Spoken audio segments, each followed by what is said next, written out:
Here is an orange ink by Private Reserve Orange Crush. Let's jump straight to the end with my opinion on this ink. The paper I'm using here is a Maruman Mnemosyne Notebook. I know for a fact this was the favorite ink of the WWF Superstar Tag Team, the Road Warriors. Orange Crush. This has no tone variation by pen, making it a boring and predictable ink. Let's remember that boring is beautiful. And for that viewer that doesn't like me calling inks like this boring as a description for an ink, here's a comment. Boring. Now go make your own videos. You don't have to. That's quite all right. The shading in this ink gives it much more than most oranges tend to give. Normally, they're really just orange. The shading here really gives it an edge over a lot of them in how well it does it. I think I have found my other favorite orange ink. The pen for today is a Pilot E95S. All of the writing samples are done with a Retro 51 P51 with an extra fine nib, a Retro 51 Corsair with a medium nib, a Retro 51 Lincoln with a 1.1 stub. Now that we know my opinion on this ink, let's take a look at the first writing sample done on Clairfontaine. Looking at the extra fine, we see a great orange the whole way through. It really is not a screaming orange, but very, very pleasant on the page. We have no feathering. We have no spread. We're really opened up to all of the shading that's available. Look at opened on the third line. You see the O is a lighter tone. The P at the bottom gets a bit darker. It lightens up through the rest. The E gets quite dark. The D starts out light but gets very dark on the up and down stroke of the D. Now when this shades, it does shade towards a red, but it stays an orange leaning red. It keeps its being an orange ink.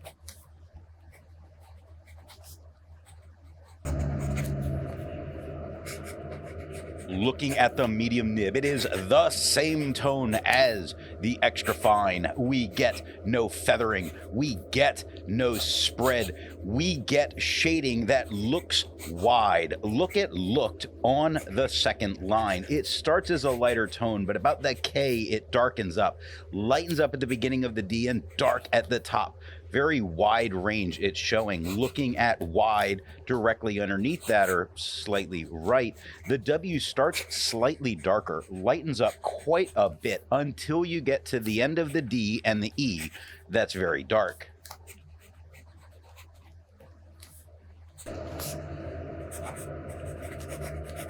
Looking at the stub nib, we get the same tone as the medium. We get no feathering, we get no spread, we get shade cropping up all over the place. Look at cropping on the first line, and you see that it starts as a mid-tone. It really does lighten up at the RO, darkens up a whole lot at the P-ping at the end. Looking at the back of the page, we get no bleeding and no ghosting with no surprise. Like most inks, this one comes in a bottle. This is how the Pilot Custom 823 fits. And here is the Pelican M1000. Here is the ink level when you can no longer fill a Lamy Safari. There's approximately 9 milliliters of ink. The next writing sample is done in a Portage reporter's notebook. Looking at the extra fine nib, it is darker than it was on the Clairfontaine.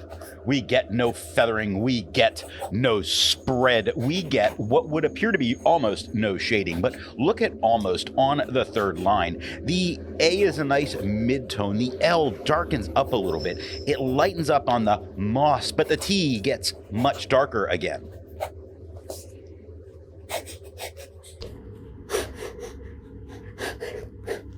Looking at the medium nib, it is the same tone as the extra fine a little darker than it was with the Clairfontaine. We still have no feathering. We still have no spread. We still have distant peaks of shading that are showing up like on mountains. Look at distant and mountains on the second line. The distant is mostly a darker tone, but the AN before the final T lighten up, and that final T is certainly darker than the rest of the word. Mountains is mostly a uniform tone, with the T being only slightly darker. Now this is bringing a little bit of shading, really only a little bit, but it's not paper made to bring that out.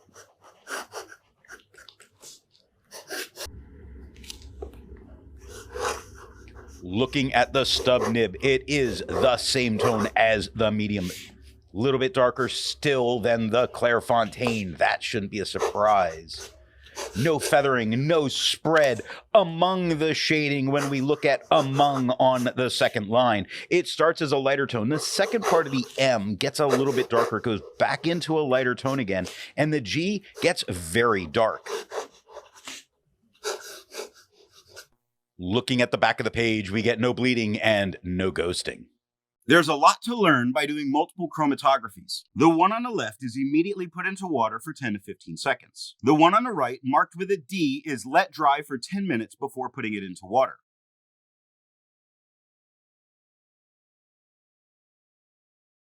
The next writing sample is done on a national brand Steno notebook.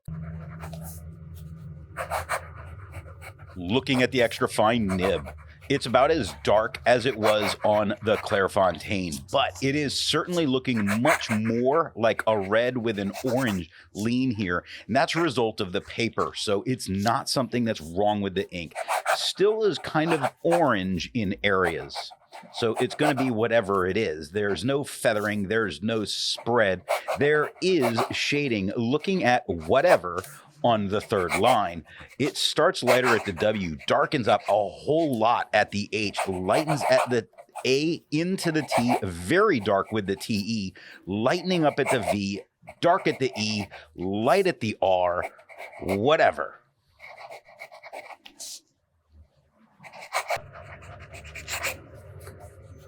Looking at the medium nib, it is darker than it was with the extra fine, darker than on the Clairfontaine.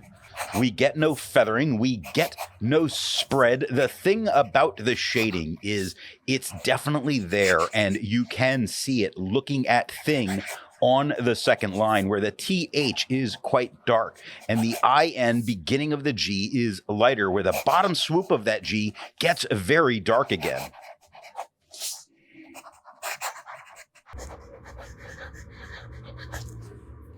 Looking at the stub nib, it is a little bit, tiniest bit darker than it was with the medium, a little darker than on the Clairfontaine. There is no feathering, there is no spread. Your question on the shading will be answered looking at answered on the second line. For the most part, we have really a uniform tone. The A is only a tad bit darker. Same with the E right in the middle and the D at the end. For the most part, this is the kind of thing we are seeing where a word is more or less one tone, but we do see tone changes in different words, like the directly underneath it is much darker, but correct next to that is showing a bit of the shading again. Looking at the back of the page, to no surprise, we get no bleeding and no ghosting. Resistance tests are done to see how this ink can be expected to perform on the page, and more importantly, how hard it may be to clean from your pen. The smear is allowed to dry for 3 days before testing it. The highlighter is on the top left, pen flush is on the top right, 1/3 bleach solution is on the bottom left, and water is on the bottom right. The next writing sample is done in a Rhodia notebook. Looking at the extra fine nib, it is the same tone as the Clairfontaine. We get no feathering, we get no spread. For shading, it is not as good as it was on the Clairfontaine. You would call it a king there and more of a lord here. Look at lord on the first line. For the most part, it is one tone, except the up and down stroke of the D at the end. And king does the same thing. It goes from lighter to darker at the G. Now, sometimes the shading really does want to soar like the Eagles. Take a look at Eagles back on the first line. That is a lighter tone, and that L is really standing out, pointing to the sky.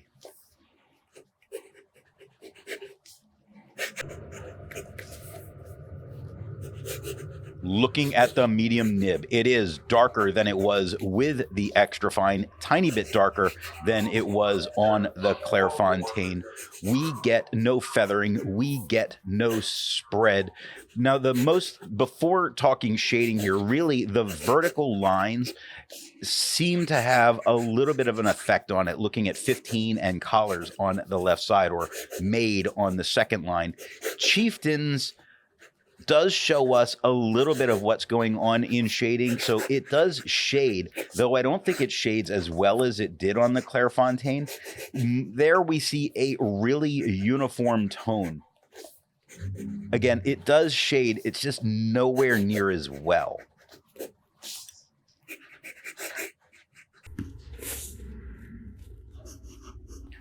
Looking at the stub nib, it is a tiny bit darker than it was with the medium, a little darker than on the Clairfontaine. We get no feathering, we get no spread. Again, to take a look at those vertical lines, we see it have a little bit of an effect on the ink on high on the first line, where they seem to break the ink up just a little bit. It's one of those things that the inks don't tend to get through the lines themselves.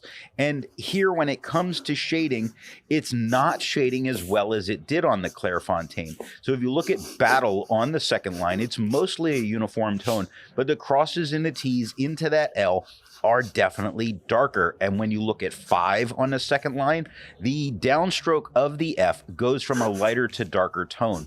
It then comes out as a lighter tone, and the second part of the V starts to darken up into the E.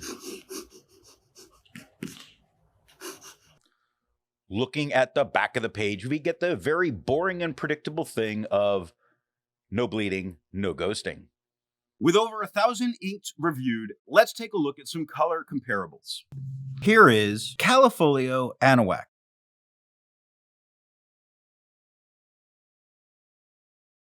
Here is Mont Blanc Lucky Orange.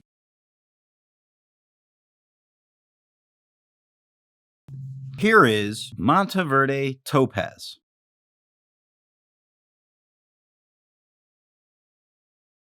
Here is Noodler's Summer Tanager. The next writing sample is done in a composition lab notebook. Looking at the extra fine nib, it is a little bit lighter and flatter as a tone than it was on the Clairfontaine.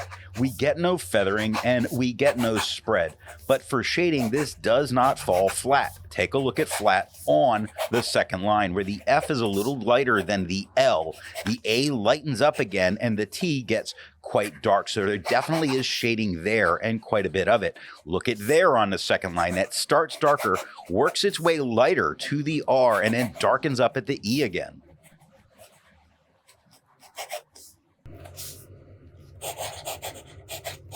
Looking at the medium nib, it is a little bit darker than it was with the extra fine. A little bit darker than the Clairfontaine. We get no feathering, we get no spread, we get shading that is not huge but is present. Look at huge on the second line. The H is darker than the U. It lightens up a little bit more into the beginning of the G, and then it darkens during the down sweep into the E.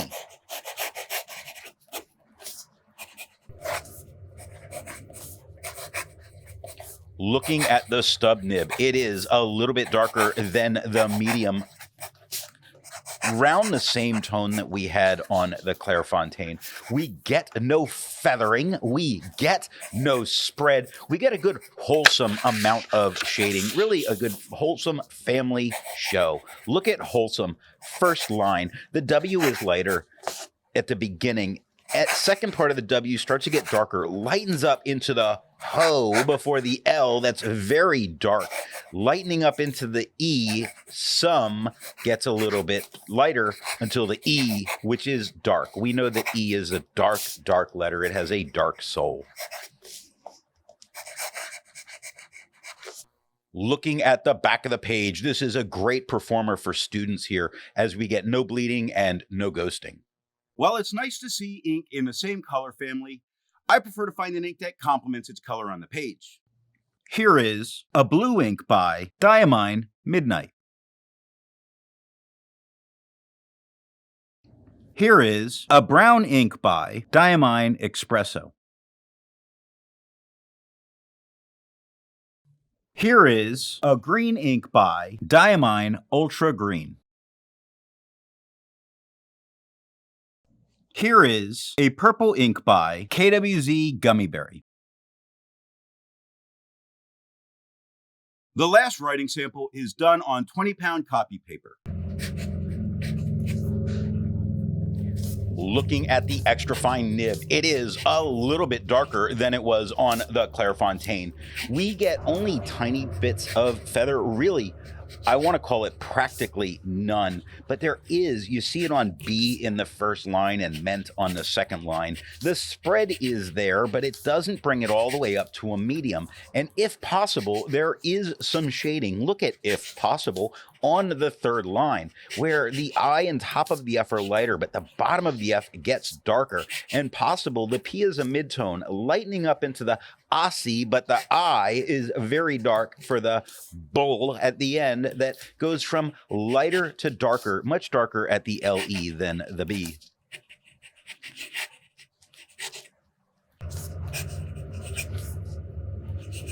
Looking at the medium nib, it is just a tad bit darker than it was with the extra fine.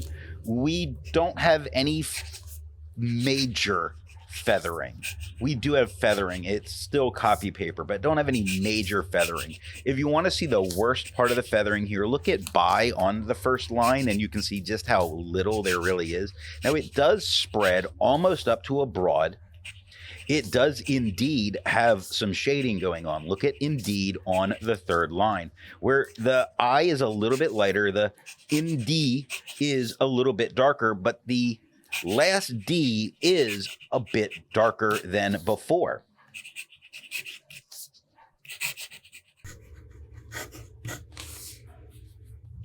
Looking at the stub nib, it is a little bit darker than it was with the medium.